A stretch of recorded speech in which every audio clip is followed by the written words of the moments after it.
Ethan stood at the edge of the old wooden bridge that led out of his small hometown. The wind pressed against his jacket as if urging him to turn back. But he couldn't, not after everything that had happened. For years, Ethan had dreamed of becoming a software engineer. While his friends wasted nights partying, he studied. While others traveled, he saved money. But his father, Daniel, a retired mechanic, never understood. "Stop chasing impossible things," his father often yelled. "This world is not built for dreamers like you." Ethan hated him for that. Whenever Daniel criticized him, Ethan felt smaller. It felt as if the man who was supposed to lift him up was the one pulling him down.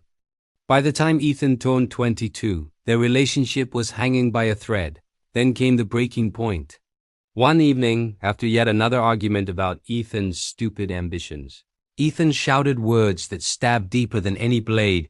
"You're the reason I never feel good enough." Daniel's face fell. It was the only time Ethan had ever seen his father look truly defeated. No shouting. No lecture. The next morning, Ethan packed his bags and left. He didn't leave a note. He didn't say goodbye. He didn't look back. The city that didn't care moving to the city felt freeing at first. Ethan got a part-time job, enrolled in a coding boot camp, and focused entirely on his dream. But reality hit harder than he expected. Work hours were long.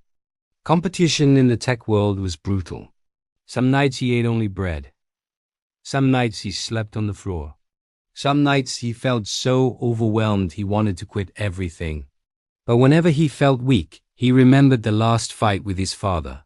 He remembered the hurt in Daniel's eyes. Instead of motivating him, the memory crushed him. "Maybe he was right," Ethan whispered one night. "Maybe I really can't do it." The call that changed everything. One cold evening, Ethan's phone rang. It was his younger sister, Emily. Her voice trembled. "Ethan, Dad collapsed today." His heart froze. Every angry word he had ever spoken replayed in his mind like a curse. "He kept asking for you," Emily continued. "He's in the hospital. Please come." Before she finished, Ethan was already rushing toward the station. The 3-hour train ride felt like a lifetime. His hands shook. His throat tightened. What if he doesn't make it? What if the last words I said were hatred? The man in the hospital bed, when Ethan entered the hospital room, he expected his father to be asleep. But Daniel was awake, weak, but smiling faintly. "You came," he whispered.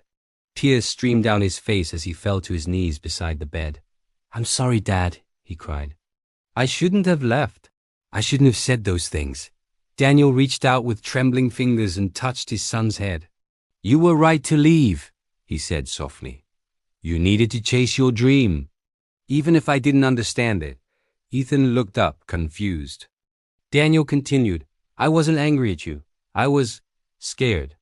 Your dream was bigger than anything I ever dared to hope for myself. I didn't want you to fail. I didn't want life to break you the way it broke me." A heavy silence filled the room. "But you didn't fail, Ethan," Daniel said with a proud smile. "That makes you stronger than I ever was."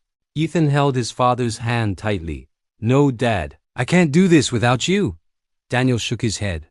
"You already are." Daniel survived but needed rest. For the next month, Ethan stayed home and took care of him.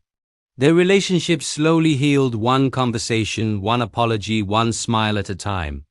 One morning, while making breakfast, Ethan received an email. "You've been accepted as a junior developer." His father looked at him from across the room. "What's that smile for?" Ethan rushed to him and hugged him tightly. "I made it, Dad. I actually made it." Daniel's eyes watered. On Ethan's last evening before returning to the city, he walked to the same old wooden bridge, the one he had almost burned when he left. He stood there again, but this time he wasn't running away. He wasn't angry. He was grateful. But the people who wait for you, pray for you, and love you even when you fail, Ethan didn't burn the bridge. And that made all the difference. If you want, I can also give you